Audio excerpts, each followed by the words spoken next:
If I didn't, I wouldn't be here. I'm an actor.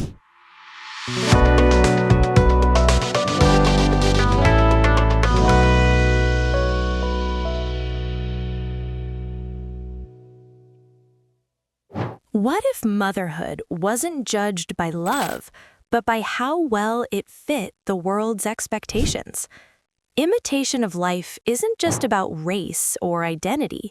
It's about who is allowed to be visible as a mother and who is forced to love from the shadows. Fact 1. The film treats motherhood as something that must be presentable. In Imitation of Life, motherhood isn't measured by care or sacrifice. It's measured by presentation. Which mothers are seen publicly, celebrated socially, respected culturally? The film exposes a harsh truth. Society rewards mothers who perform motherhood visibly and marginalizes those whose labor remains unseen. Love alone isn't enough. It must be acceptable. Fact 2. Laura's motherhood is public. Annie's is private by design. Laura's role as a mother is socially validated, publicly acknowledged, professionally compatible. Annie's motherhood is quiet, hidden, absorbed into service. The film doesn't present this as coincidence, it presents it as structure. Visibility is granted based on status, not devotion. Fact 3. Performance isn't about acting, it's about survival. Performance in Imitation of Life isn't limited to the stage. Every woman performs. Laura performs ambition with maternal warmth. Annie performs selflessness without demand. Sarah Jane performs distance to protect herself. The film suggests that performance isn't deceit, it's adaptation in a society that punishes authenticity. Fact 4. Visibility operates like currency. Those who have it receive sympathy, gain support, are forgiven. Those without it are overlooked, expected to endure, must not disrupt. The film argues that invisibility is not accidental, it is assigned, and assigned invisibility reshapes motherhood itself. Fact 5. Motherhood is valued only when it doesn't challenge power. Laura's motherhood fits the narrative, aspirational, individualistic, non-threatening. Annie's motherhood challenges hierarchy. It exposes dependency, reveals emotional labor, demands recognition. The film shows how society accepts mothers only when their existence doesn't force accountability. Fact 6. Annie's labor is emotional infrastructure, not just help. Annie doesn't just cook, clean, or care. She stabilizes Laura's household, Susie's emotional life, the illusion that success is self-made. Her work is invisible because it's foundational. The film suggests that societies often hide the labor that makes independence possible, especially when that labor comes from marginalized mothers. Fact 7. Visibility determines whose sacrifice is praised.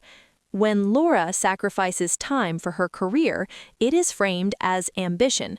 When Annie sacrifices her life for her daughter, it is framed as duty. The film reveals a double standard. Some sacrifices are celebrated as strength, others are expected as obligation. Motherhood is not judged by depth, it's judged by who performs it. Fact 8. Emotional labor becomes a silent performance. Annie performs emotional regulation constantly. She absorbs rejection, calms conflict, protects others from discomfort. This is performance without applause. The film shows that emotional labor is often demanded from mothers who are denied visibility because their pain is considered manageable.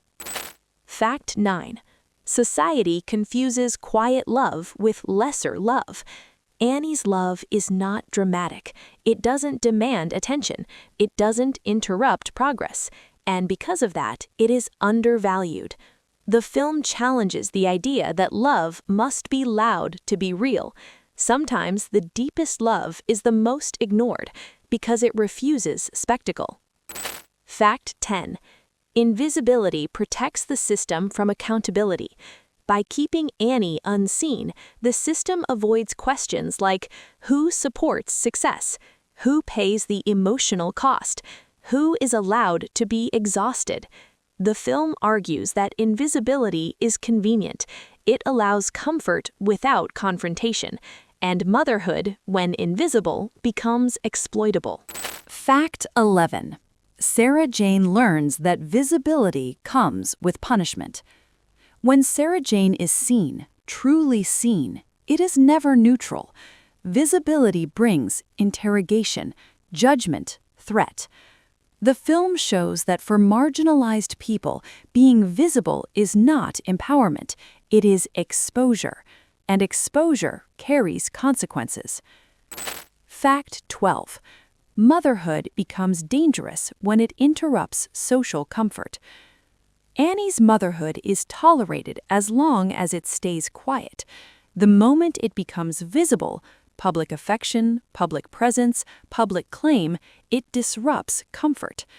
The film argues that society accepts caregiving only when it does not challenge hierarchy.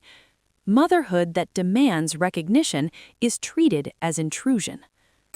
Fact 13. Performance fails when love demands honesty. Performance requires restraint. Love does not. As Sarah Jane grows older, her emotional conflict intensifies. She cannot keep performing distance without emotional cost. The film shows how sustained performance eventually collapses under the need for truth. Pretending protects survival until it destroys connection. Fact 14. Annie's visibility is postponed until it is no longer threatening. Throughout the film, Annie is present, essential, ignored. Her visibility is delayed deliberately.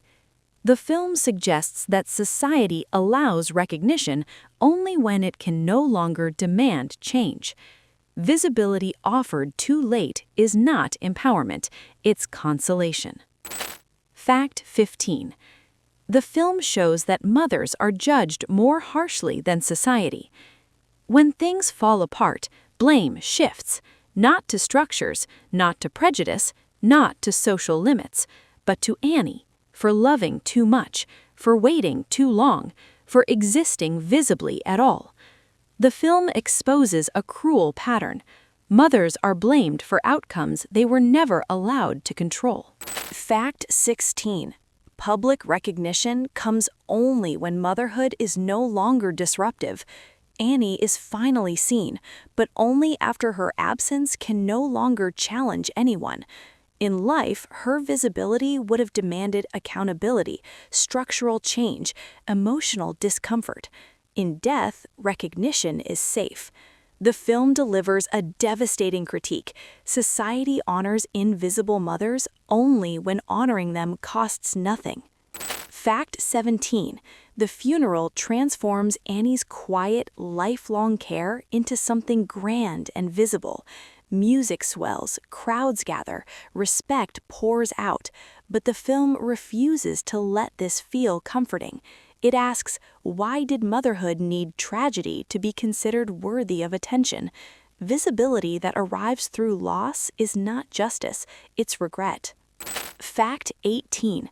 Sarah Jane's grief is the collapse of a performance. Sarah Jane's breakdown is not just grief, it is exhaustion. Years of emotional hiding, strategic distance, self-erasure, finally implode. The film shows that performance cannot be maintained forever. The self will surface, and it will do so painfully. Fact 19. Motherhood is finally acknowledged but never repaired. Sarah Jane acknowledges Annie publicly, but there is no repair, no shared future, no reconciliation in life, no space to rebuild trust. The film makes one of its harshest points here. Visibility without time cannot heal what invisibility destroyed. Imitation of life ultimately condemns conditional motherhood. At its core, the film delivers a final, quiet indictment. Motherhood that is accepted only when it is quiet, convenient, and non-threatening is not respected motherhood. It is managed motherhood. And any society that manages care without honoring it will always arrive too late. Imitation of life does not ask for sympathy, it asks for awareness. It shows how mothers are forced to perform love invisibly, how care becomes expectation instead of value, and how recognition often arrives only after it no longer matters. If you're drawn to films that expose who gets seen, who gets erased, and who pays the emotional cost, stories that question society's expectations of motherhood, and classics that still speak uncomfortably loud today, subscribe now. This channel isn't about retelling old movies, it's about uncovering the truths they carried and asking why we're still living with them.